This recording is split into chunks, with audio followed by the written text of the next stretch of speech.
Hola. No me van a escuchar ahí. Ahora sí. ¿Cómo están?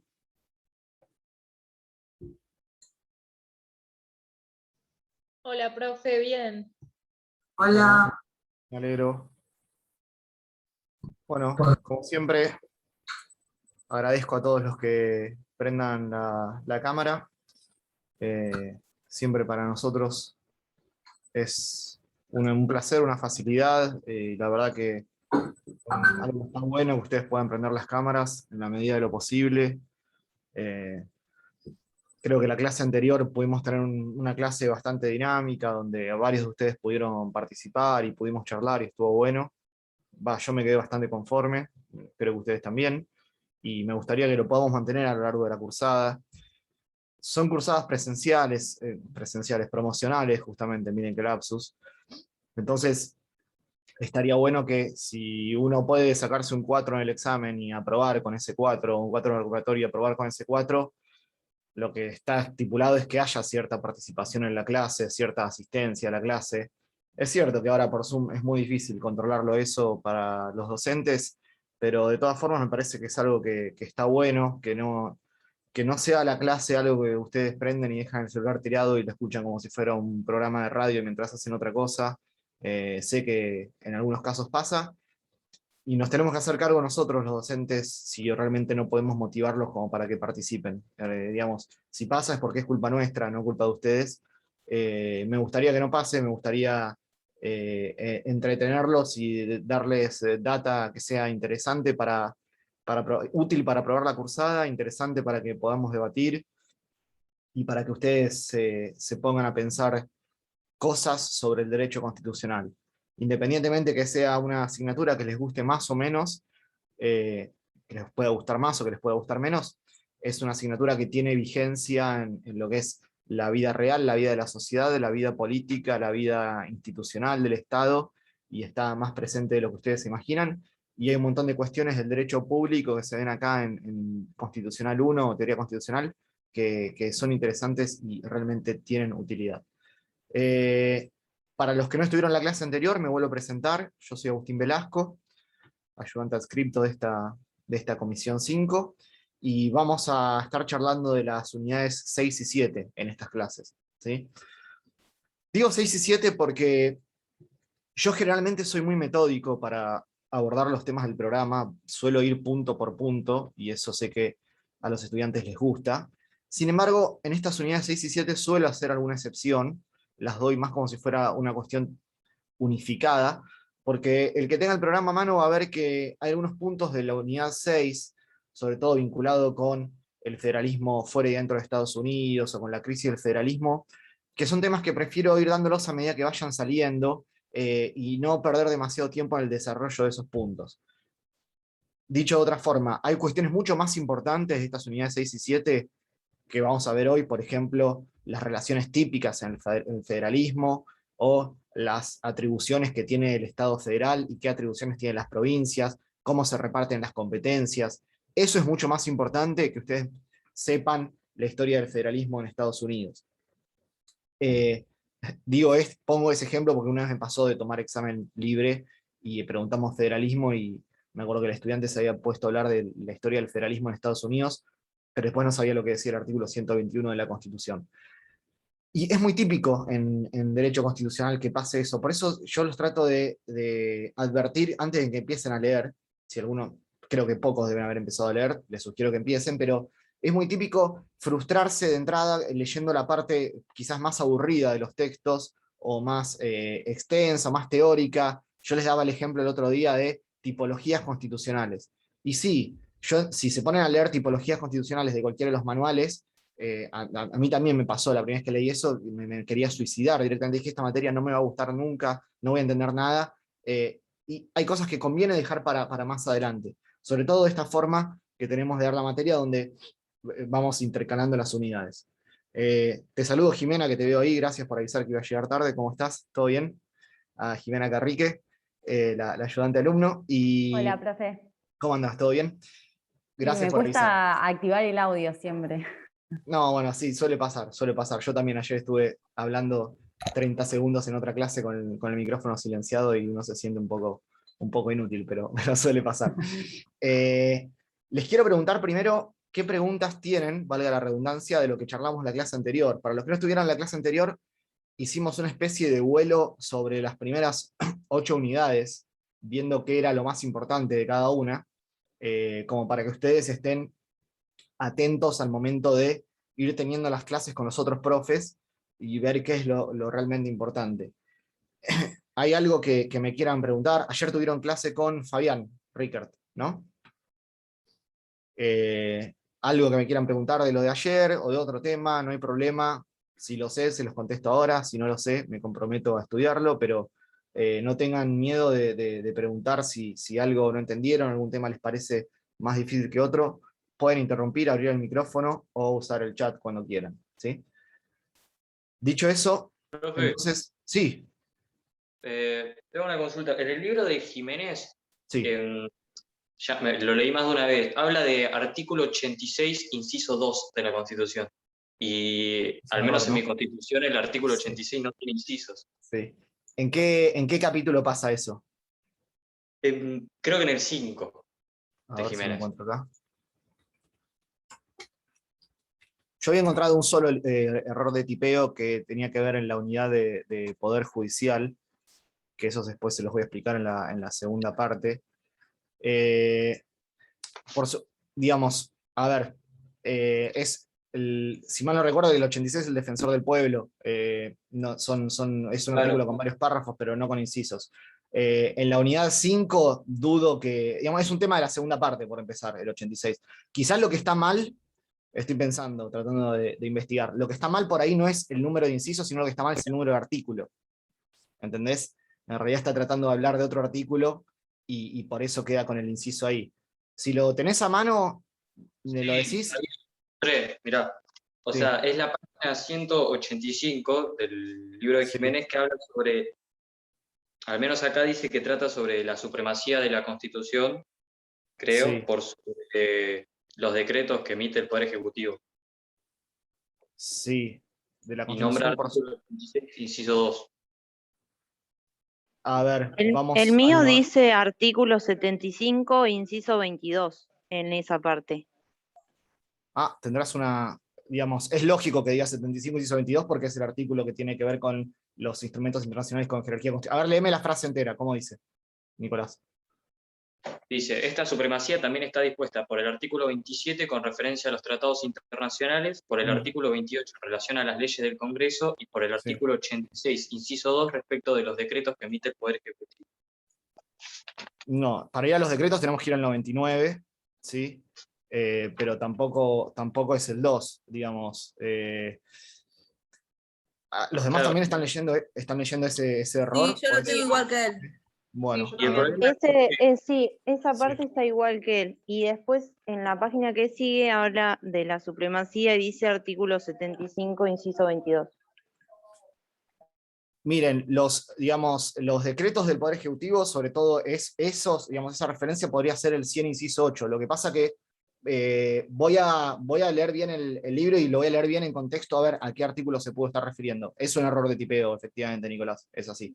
claro, Digamos, el no, problema es que unas páginas después, entre sí, paréntesis, nombran varios artículos, simplemente los sí. números, que dice, por vía de los artículos 31, 27, 14, 28, 5, y de vuelta pone 86, inciso 2. Y no, tampoco tengo, o sea, el artículo Puede, 86. sí, puede ser, el error, ¿sabes de dónde puede venir también? Puede ser de la numeración vieja de la Constitución, ¿sí? Habría que, yo ahora de memoria no lo sé, pero habría que ver antes la reforma del 94, cuál era ese artículo, ¿sí? Seguramente era de uno de los de Poder Ejecutivo, ¿sí? Porque en el 94, ¿qué pasa? Se incorpora una serie de artículos con los nuevos derechos y garantías, y muchos de los que estaban en esa parte del 80 y pico se pasan al 90 y pico, casi 100, ¿sí? Entonces, lo más probable es que eso haya quedado de un texto escrito con anterioridad a la reforma, vinculado con la parte del Poder Ejecutivo y los decretos del Poder Ejecutivo, ¿sí? Habría que ver cuál es el equivalente hoy específicamente, seguramente sea algún inciso del artículo 100, te diría yo, pero no lo quiero decir con seguridad porque es medio difícil la pregunta y me puedo llegar a equivocar, pero seguramente sea uno de los del 100 o 99 o 100 en adelante. Voy a buscar las equivalencias con anterioridad a la reforma, cuál era el artículo que tenía esa numeración antes, qué número tiene hoy, pero yo diría la pista va por ahí, seguramente es un número de artículo anterior a la reforma, ¿sí? Está muy bien la observación de Nicolás. Por supuesto que esa parte, ese artículo seguro que no es, la parte de defensor del pueblo no tiene nada que ver con la jerarquía de los instrumentos internacionales, y tampoco tiene incisos como bien advertido Nicolás. Así que para la próxima, si quieren, investigo eso, ver cuál es la numeración actual de ese artículo, asumiendo que ese es el problema, ¿sí? Puede llegar a ser otro, pero no te quiero responder una cosa por otra, ¿está bien? Profe, ahí lo busqué y es de la Constitución vieja, sí, del artículo 86, inciso 2, que dice: expide las instrucciones y reglamentos que sean necesarios para la ejecución de las leyes de la nación, cuidando de no alterar su espíritu con excepciones reglamentarias. Claro, Hablando de las atribuciones del Poder Ejecutivo. eso Bueno, es... ese es el 99, inciso 2, así tal cual lo leyó Bruno. Claro, esto que dice, bueno, fíjate que son 13 artículos, que es justamente los que entraron con la reforma, se corrió 13 lugares y quedó con el mismo inciso. Esto de no alterar, fíjense que aparece también en el artículo 27, aprovecho y lo explico eso porque es importante. El 27 de las relaciones de paz y comercio con las potencias extranjeras. Esto lo van a ver sobre todo en la unidad número 5, que es la de relación con el derecho internacional. Durante mucho tiempo se discutía cuál era la relación del derecho argentino con el derecho internacional. ¿Sí? Si en caso de duda primaba lo que decía el derecho internacional o lo que decía el derecho interno. Entonces, a lo largo de los años, porque esta discusión queda zanjada con la reforma del 94, que a una serie de instrumentos internacionales de derechos humanos le da jerarquía constitucional, ¿sí? Para que les quede algo en limpio, ¿cómo queda hoy la pirámide después de la reforma del 94? Queda de la siguiente forma. En el tope de la pirámide tenemos la Constitución textual y todos los instrumentos internacionales de derechos humanos que tengan jerarquía constitucional, ¿sí? Los que están nombrados en el 75, inciso 22, y otros que se incorporaron con posterioridad. Por ejemplo, la Convención de Derechos de las Personas con Discapacidad, por ejemplo, ¿sí? Hay 3 o 4 más que se incorporaron posteriormente. Eso está en el tope de la pirámide. Luego de la Constitución textual y esos instrumentos, tenemos el resto de los instrumentos internacionales que no tienen jerarquía constitucional, ¿sí? Pero tienen jerarquía, se llama supralegal, es decir, superior a las leyes internas del Congreso de la Nación. Eso sería el segundo escalón, de arriba para abajo. Y el tercer escalón, ya tenemos, ahí sí, las leyes del Congreso, ¿sí? Luego tenemos otro tipo de normas, pueden ser los decretos, cuestiones provinciales, municipales, etc. ¿Se entendió esa nueva conformación de la estructura jerárquica de normas? Eso es lo que tienen que quedar en claro de todo ese tema en particular. Pero además, digamos, ustedes van a ver un montón de historias, el famoso fallo Merck, donde la Corte hacía una interpretación de que en casos de guerra primaba tal derecho, en casos de paz primaba otra. Después las distintas interpretaciones de los fallos Mejian con Sofovich, Mejian con Neustadt. No me quiero poner a hablar sobre eso porque son temas de las unidades 3 y 5, pero la conclusión a lo que se llega con todo esto, después yo les voy a habilitar en el campus unos videitos que grabé yo sobre este tema para el año pasado, que seguramente les sirvan, es esta estructura piramidal. ¿Se entiende cómo queda conformada la pirámide luego de la reforma del 94? Después van a estudiar con el profe que le toque cómo era antes y por qué se discutía eso. Otro artículo importante, y ya doy por concluido esto, empezamos con federalismo, es el 28, que dice que, de la Constitución, todos los derechos reconocidos en los anteriores artículos, y aclaro yo, en los artículos siguientes también, no pueden ser alterados por las leyes que reglamenten su ejercicio. Es importante esta frase, es importante entender qué significa. Y no es muy fácil de explicar, pero una vez que lo entiendan, les va a quedar. Vieron que la Constitución protege derechos muy importantes de forma bastante amplia, ¿sí? Por ejemplo, el derecho a la propiedad, el derecho a la libertad de expresión, el derecho a la vida o a la salud, que si bien no está en la Constitución textual, sí están los instrumentos de derechos humanos, los derechos sociales, el derecho al trabajo, el derecho a la huelga. Todas esas cuestiones están protegidas constitucionalmente, es decir, son derechos que, ya sea expresa o implícitamente, están protegidos en la Constitución. ¿Hasta ahí me siguen? ¿Sí? ¿Qué significa el 28? Significa que digamos, nuestro sistema legal, además de tener esos derechos protegidos en la Constitución, tiene leyes infraconstitucionales, es decir, las leyes del Congreso, que protegen esos derechos de forma más específica, ¿sí?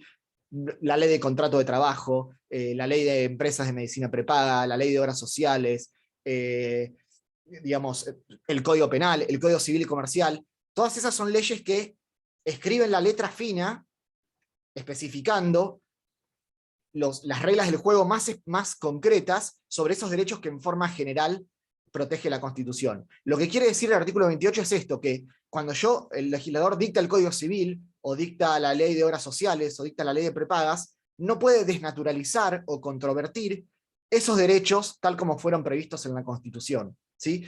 Y este es un artículo que de alguna forma viene a plasmar algo de lo que estábamos charlando en la clase anterior vinculado con la supremacía de la Constitución. Esto no es otra cosa que la supremacía de la Constitución. La Constitución protege un montón de derechos, los tutela de manera general, y después son las leyes del Congreso, y en algunos casos también los decretos del Poder Ejecutivo, que podrán ser decretos reglamentarios u otro tipo de decretos, que escriban las letras finas del juego, la que hay que ir a leer el manual cuando no entendemos cómo se resuelve este conflicto.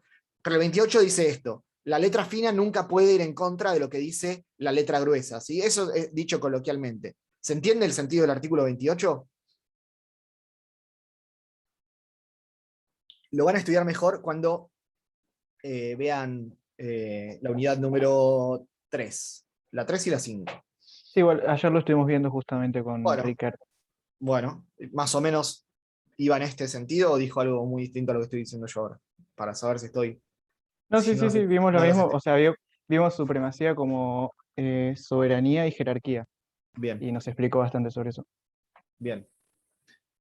Yo iba a... Les voy a hacer una confesión. En 10 años dando clase nunca utilicé un PowerPoint, porque no me gustan los PowerPoint. Después me di cuenta que el problema no es de los PowerPoint, sino de la gente que los usa mal y hace filminas con una cantidad de texto completamente insoportable, pero me di cuenta que en algunos casos sirve, y quería compartirles uno, pero no sé si carezco en este momento de la calidad de anfitrión como para poder compartir pantalla. A ver, voy a intentarlo. Compartir pantalla, sí, ya está.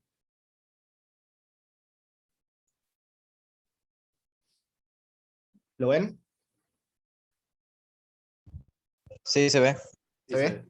Ahora después le doy la presentación en pantalla completa. Pero este es un PowerPoint que hizo mi colega María Pía Martina, que es profe de la Comisión 6 y gran amiga y una gran docente, que armó este PowerPoint que está muy bien para estudiar las bolillas 6 y 7 de federalismo. Yo se los voy a subir al campus cuando termine la clase, así que no tienen que anotar nada, pero lo vamos a seguir, lo vamos a usar para seguir la clase, si les parece, ¿sí?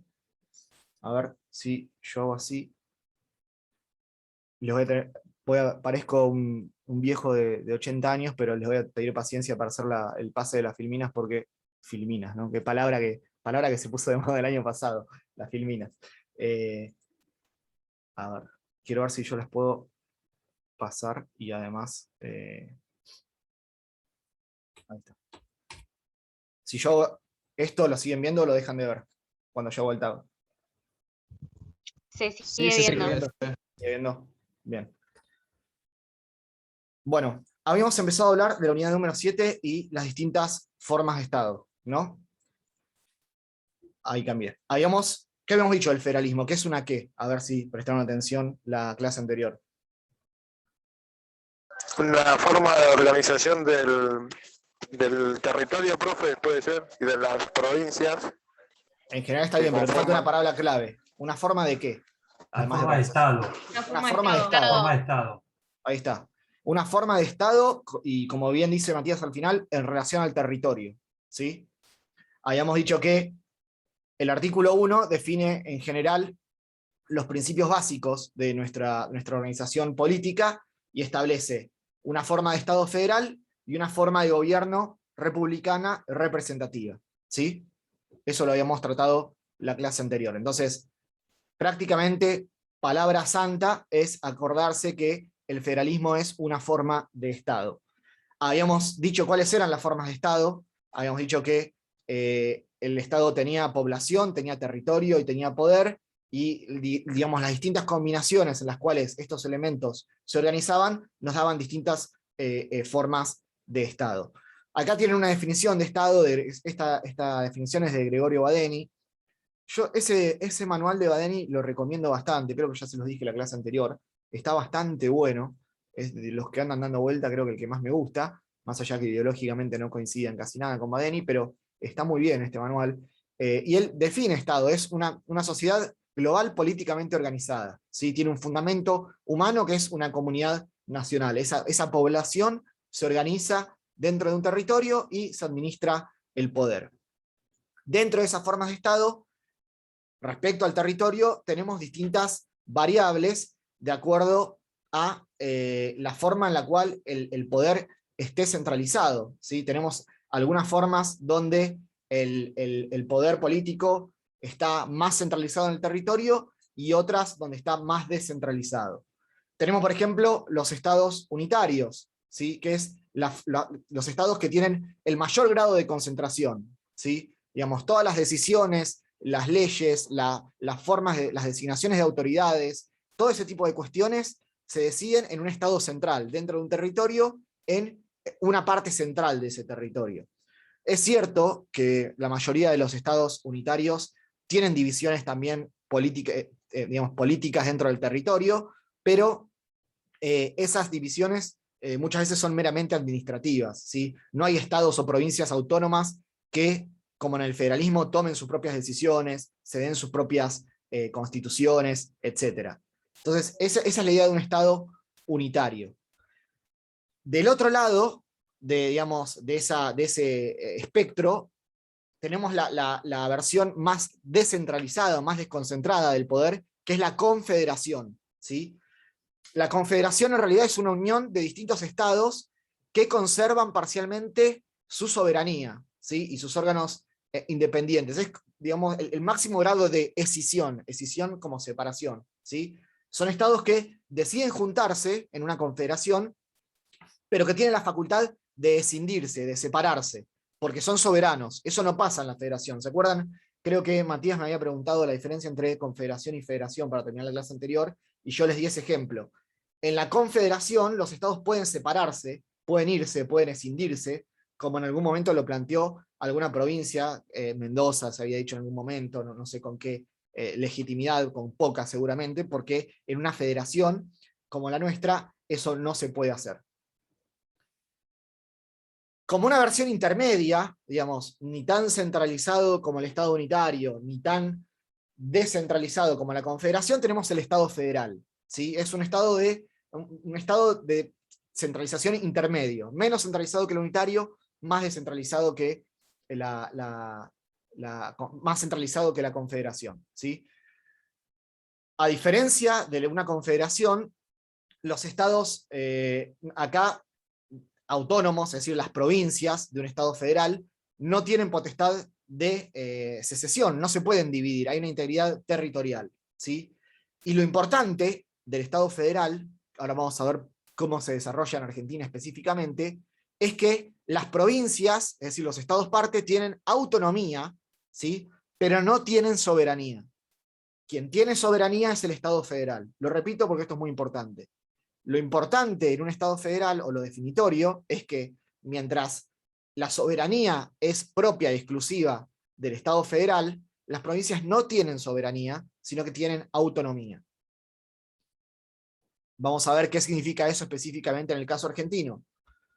¿Por qué digo esto en el caso argentino? Porque van a ver en la mayoría de los manuales, acá vamos a pasar estos van a ver en la mayoría de los manuales que no hay estados puramente unitarios ni puramente federales, ¿sí?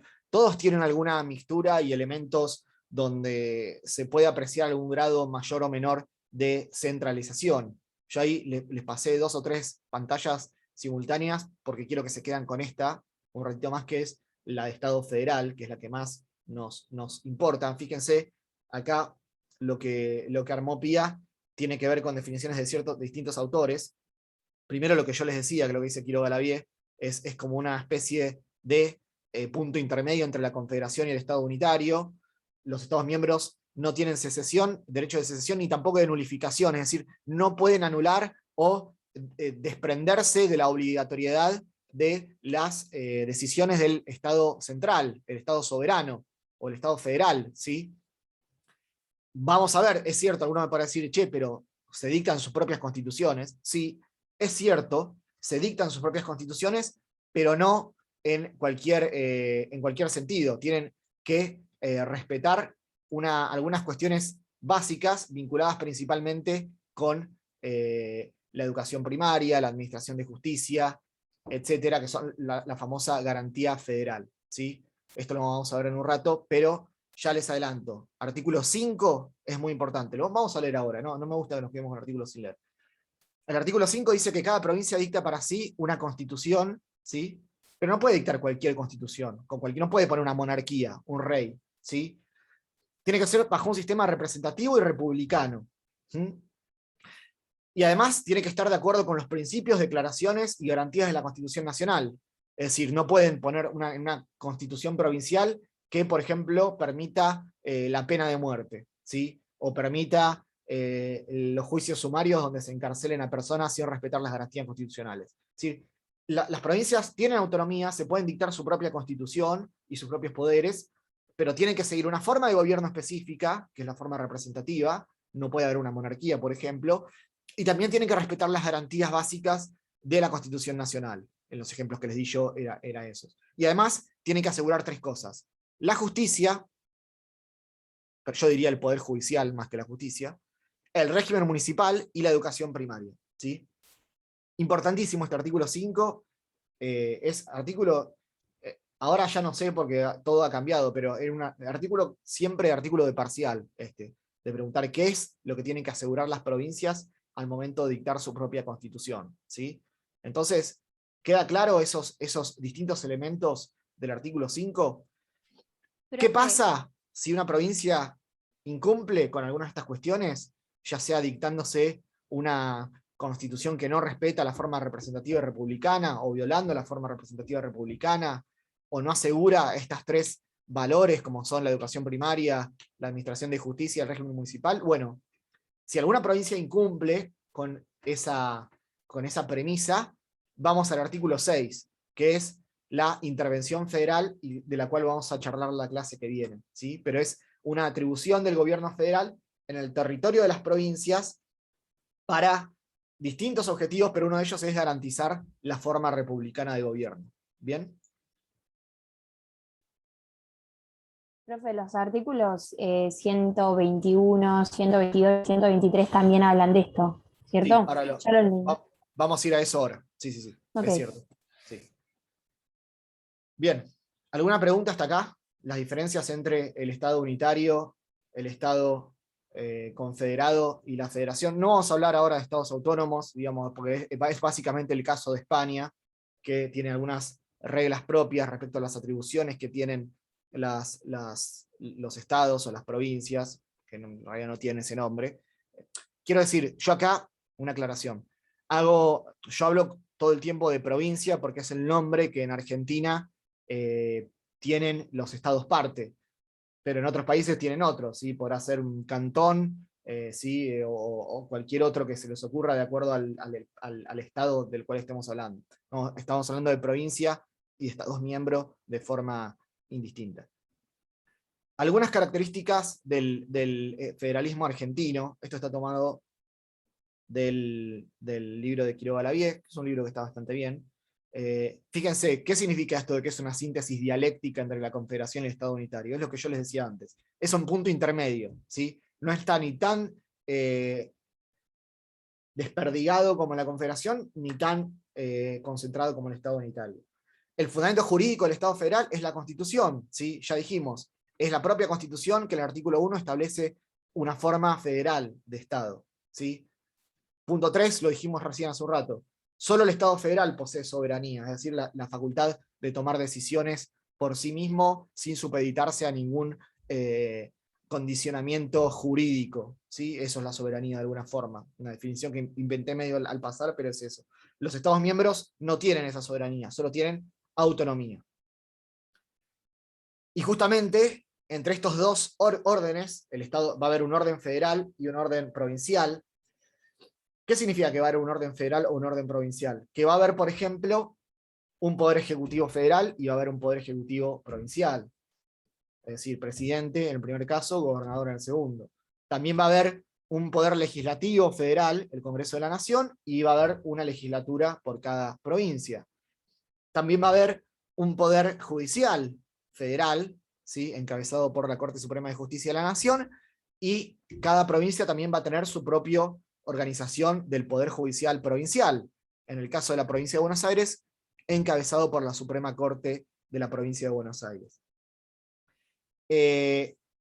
Entonces, entre estos dos órdenes, entre el orden federal y el orden provincial, se desarrollan algunas relaciones típicas que vamos a ver ahora. Yo acá voy a pasar estas dos filminas que tienen que ver con la crisis del federalismo y esto se los voy a dejar subido y lo vamos a charlar en la clase que viene, y esto de la reforma constitucional del 94 también.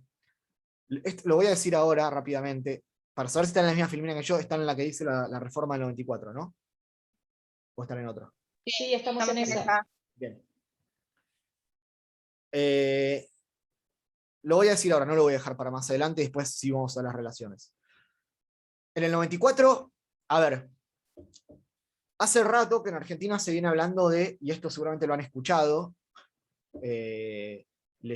escuchando debates en la tele, leyendo Twitter o lo que sea, en programa periodístico, en artículos de opinión, de una famosa crisis del federalismo. ¿Sí? Hace rato se viene hablando de crisis de todo: crisis de la democracia, crisis de los partidos políticos, crisis del federalismo. Digamos. La crisis en Argentina es una palabra constante y permanente, pero particularmente del federalismo. ¿Qué es lo que desde hace rato que se viene diciendo? Bueno, en realidad estos fundamentos que llevaron a que Alberdi quisiera un Estado federal, hoy en día están un poco desdibujados, o realmente los objetivos que se pensaban con el federalismo hoy no se están cumpliendo. ¿Se acuerdan que en la clase anterior yo les comenté cuál es el fundamento del federalismo?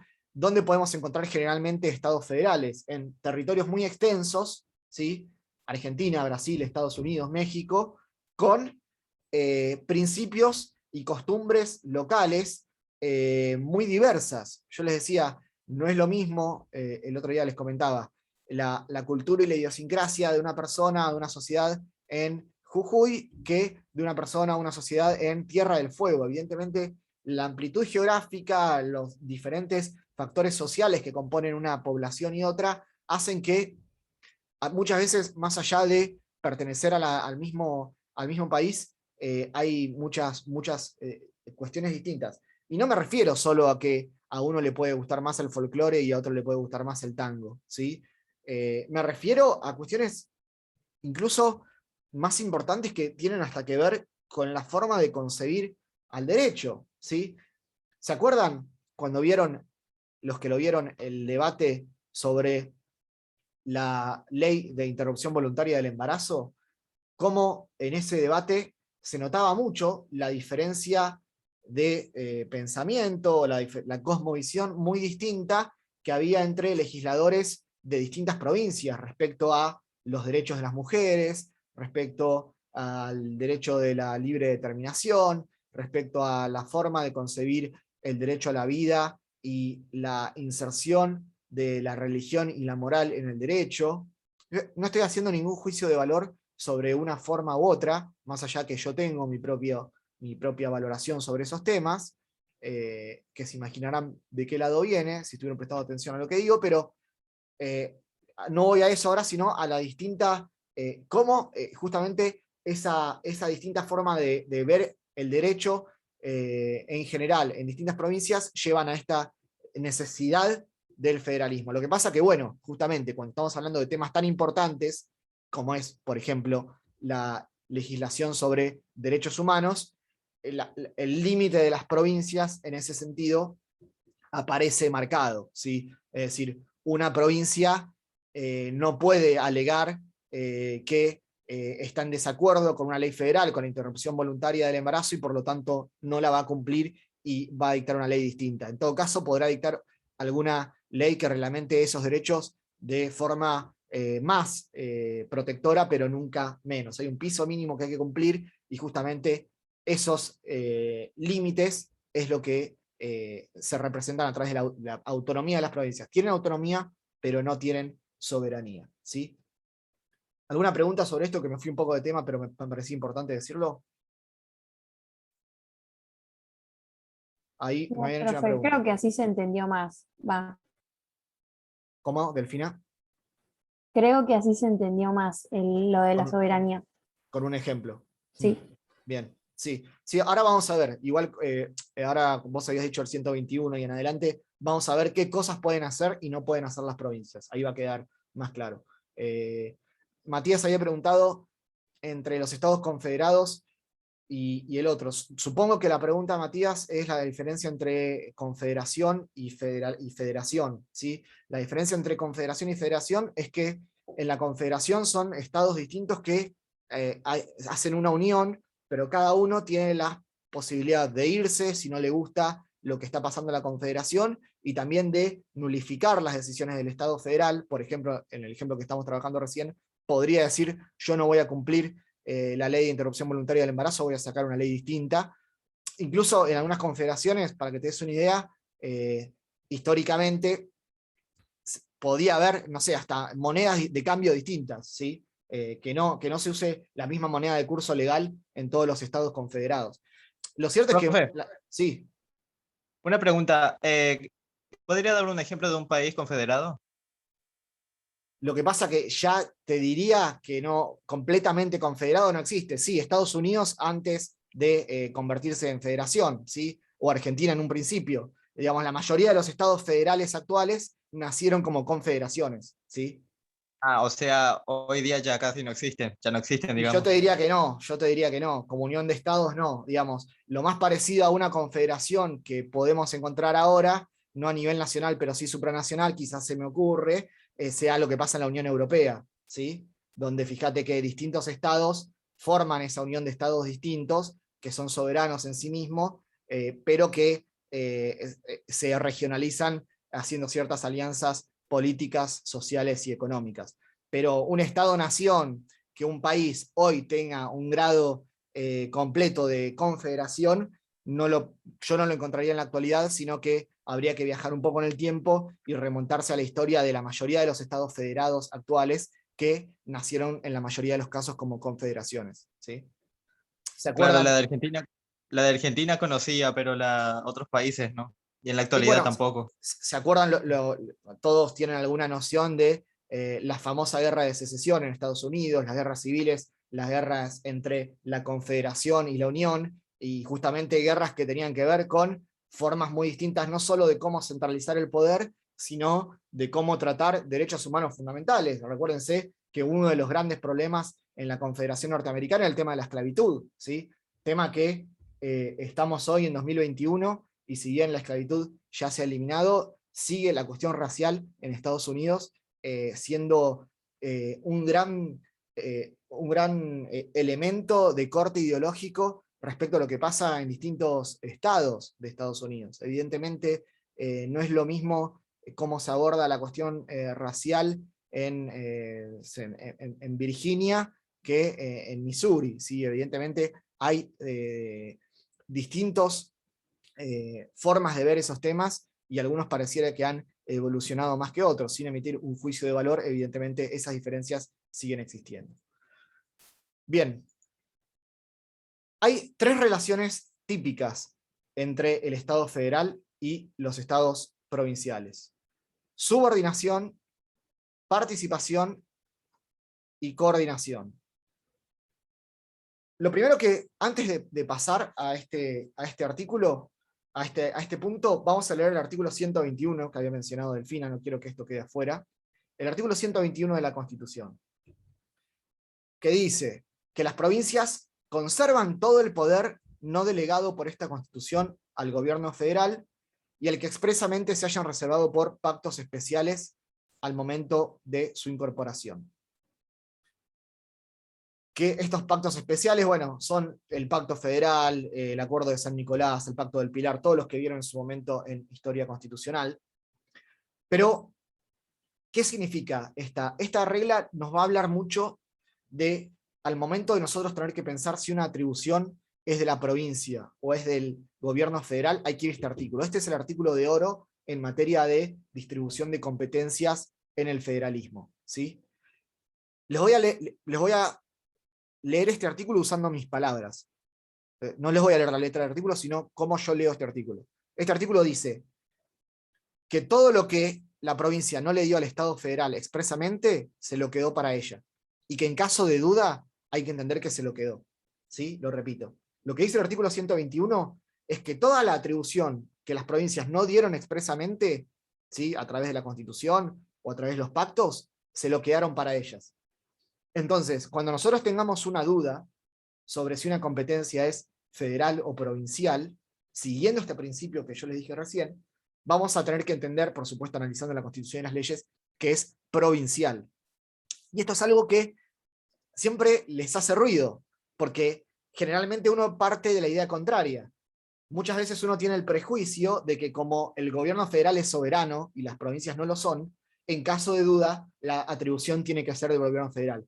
Pero esa es una idea equivocada. Es una idea equivocada que muchas veces tienen y por eso las vengo a aclarar esta cuestión o de entrada a decírselos. En caso de duda, la competencia es provincial. Les doy un ejemplo. ¿Sí? Sé que les gusta trabajar con ejemplo y es obvio que así sea porque uno entiende mejor las cosas. El caso de la competencia judicial.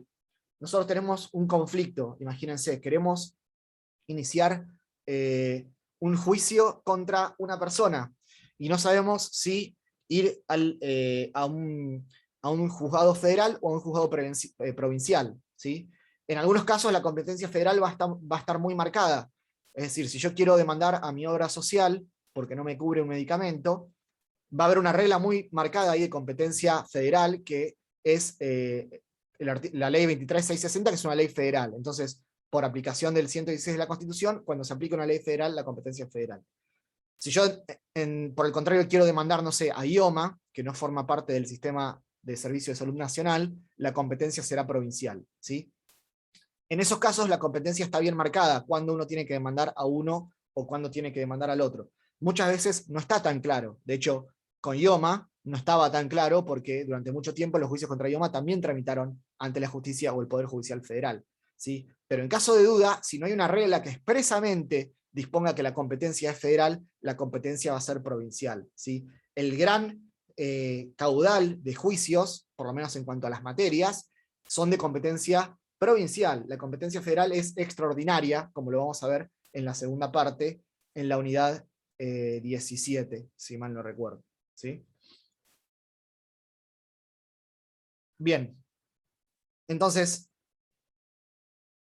como las provincias son entidades políticas que tuvieron un poder soberano antes de la formación del Estado federal, ellos tomaron la decisión, bueno, de crear esta organización estatal, la organización federal, y darle ciertas atribuciones al Estado federal, ¿sí? Ya sea en forma expresa o implícita, pero en caso de duda la solución no puede ir en contra de la autonomía provincial. Hay todo un antecedente histórico que tiene que ver con esto, con la incorporación de Buenos Aires a lo que en su momento era la Confederación Argentina, ¿sí? Con la batalla de Cepeda y luego el Pacto de San José de Flores. Eso obviamente lo vieron en la historia de la Constitución Argentina y no vamos a perder tiempo ahora con esto. Pero los otros dos artículos que terminan de configurar estas relaciones entre el Estado federal y las provincias son los artículos 122 y 123 de la Constitución. El artículo 122 dice algo que ya vinimos diciendo a lo largo de la clase, que las provincias se dan sus propias instituciones locales y se rigen por ellas. Es decir, tienen su legislatura, tienen su casa de gobierno, tienen su poder judicial, y además, en el caso de los gobernadores y los legisladores, los eligen, ¿sí? No así los jueces, que no se eligen de forma democrática, sino a través de un sistema de designación que tiene que ver con los concursos públicos. Pero en esto no hay intervención del gobierno federal, ¿sí? El presidente no puede designar a un gobernador, el presidente no puede designar a un legislador, el presidente de provincia, el presidente no puede elegir a un juez provincial. Sí podrá elegir a un juez federal, pero no un juez provincial, ¿sí? Veremos qué pasa con la intervención federal del artículo 6, qué es lo que sucede cuando se interviene uno o algunos de los poderes del Estado provincial, con qué alcances en la clase que viene. En ese sentido, el artículo 123 dice algo que también venimos diciendo hasta acá. Cada provincia dicta su propia constitución. ¿Dicta la constitución que quiere? No, tiene límites. ¿Cuáles son esos límites? Los del artículo 5, ¿sí? Tiene que asegurar la autonomía municipal, la administración de justicia, la educación primaria, y además tiene que tener un sistema de gobierno representativo republicano, ¿sí? Y respetar los principios y garantías de la Constitución Nacional. Entonces, a ver, alguien hizo un comentario ahí, voy a pasar.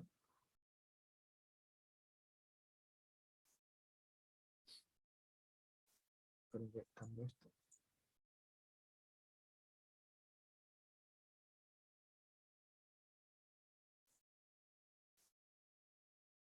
Bien. Ah, no, había sido un ruido de otra cosa. Bien, ¿alguna pregunta hasta acá? ¿Se va entendiendo? ¿Sí? Artículos clave 5, 121, 122. Se desarrollan así las distintas relaciones entre las provincias y el Estado federal. La primera que vamos a mencionar es la de subordinación.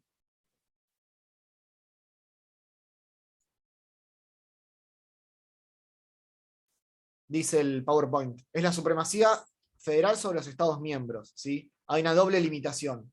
Primero, los ordenamientos locales, o sea, provinciales, no pueden ir en contra de lo que dice el orden federal, esto surge del artículo 31, y además tienen exigencias concretas, que son las que dijimos recién, las del artículo 5 y 123, que tiene que ver con, lo repito, la educación primaria, la administración de justicia, el régimen municipal, y los principios y garantías.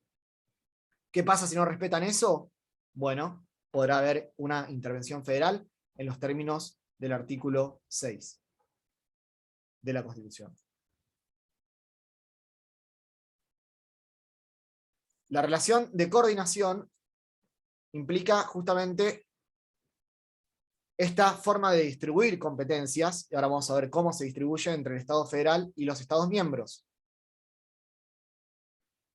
Y la regla de oro en materia de coordinación y el reparto de competencias es el artículo 121, que leímos y explicamos recién. Es decir, a diferencia de lo que pasó en Estados Unidos, donde el Estado federal, por antonomasia, tiene todas las atribuciones, salvo las que tienen las provincias, acá es al revés. Las provincias se reservaron todas las potestades que no hayan cedido al Estado federal.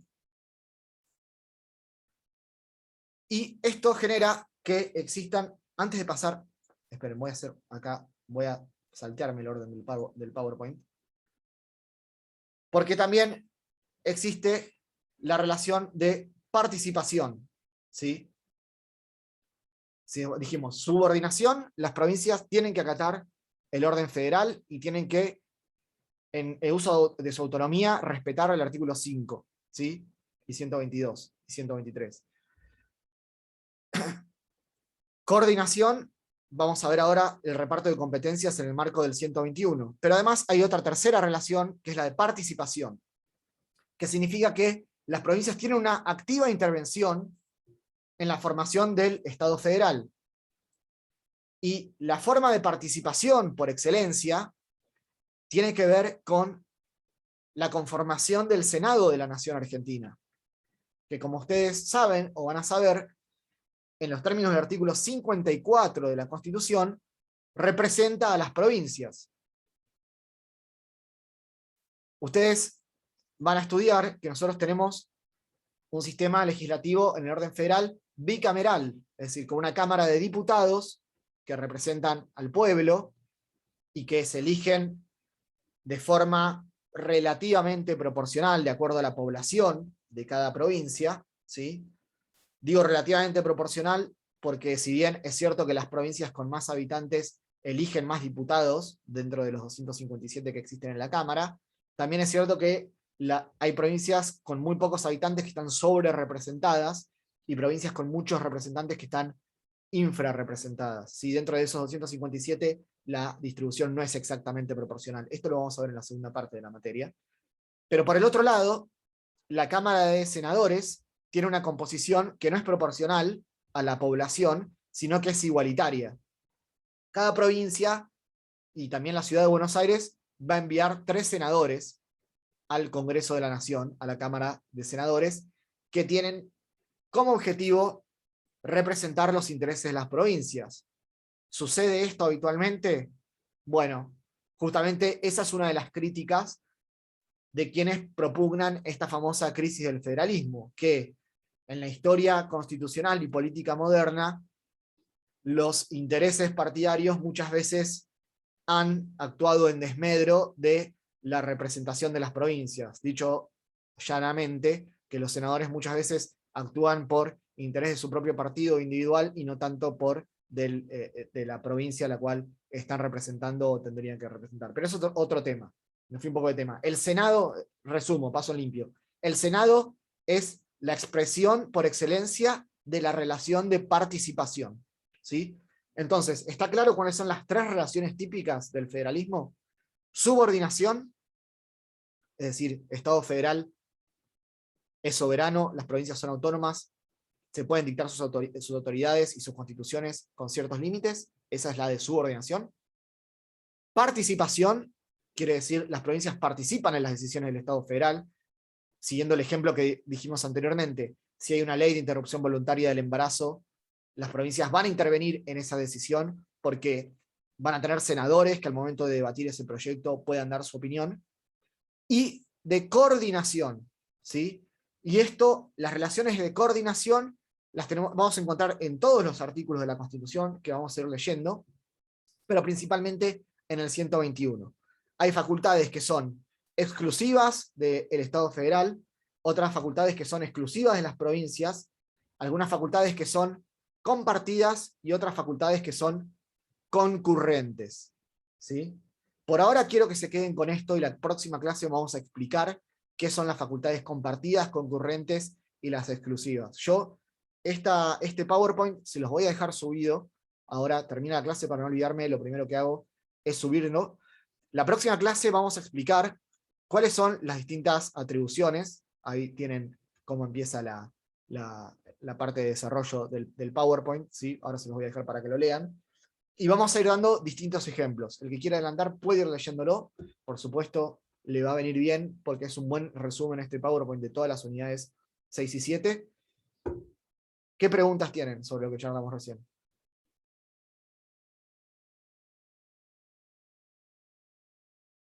¿Se entendió? Profe, ¿sabe qué le iba a preguntar si me podría explicar? Entendí subordinación, participación y me faltó un poquito de coordinación. Si lo puedo explicar un poquito breve. Sí. Disculpe. Obvio, no, pero para eso estamos. Las relaciones de coordinación significa que entre el Estado federal y las provincias hay una distribución de competencias, ¿sí? Algunas competencias las va a poder ejercer únicamente el Estado federal, otras competencias las va a poder ejercer únicamente las provincias, por ejemplo, dictarse su propia constitución, eso no lo puede hacer el Estado federal. Otras las va a poder hacer solo el Estado federal, por ejemplo, dictar la intervención federal, eso lo puede hacer solo el Estado federal. Otras las van a tener que hacer de forma compartida, ¿sí? Y otras van a ser de forma concurrente, es decir, si uno no lo hace, lo puede hacer el otro. Sobre esto vamos a dar más ejemplos la clase que viene. La regla de oro en esta materia de reparto de competencias es el artículo 121, que nos dice que todas las potestades o todas las competencias que las provincias no le transmitió al Estado federal en la Constitución y en los pactos preexistentes van a quedar como correspondientes a las provincias. ¿Sí? ¿Se entiende brevemente? Esta relación de coordinación Sí, profe. la vamos a profundizar la clase que viene. ¿Sí? Bueno, con esto damos por terminada la charla de hoy. Gracias sobre todo a quienes prenden la cámara como siempre y participan, intervienen. Espero no haberlos aburrido, que se hayan interesado en este tema que es bastante teórico al principio, pero la clase que viene vamos a seguir dando ejemplos y seguir trabajando con justamente ejemplos que a ustedes les sirva para poder llevarse algo más concreto y tener menos dificultades al momento de estudiar el tema. Así que yo ahora les subo el PowerPoint al campus. Por ese medio se pueden comunicar si tienen alguna duda, consulta, pregunta o comentario, no hay ningún problema. En la medida que los leo, contesto a la brevedad. Y nos vemos la semana que viene, ¿sí? Gracias, profe. Chau. Gracias, Chao, profe. Gracias, profe. profe, gracias. Nos vemos. Gracias, profe, nos vemos. Chau. No, por favor. Gracias, profe. Hasta luego, gracias. Gracias,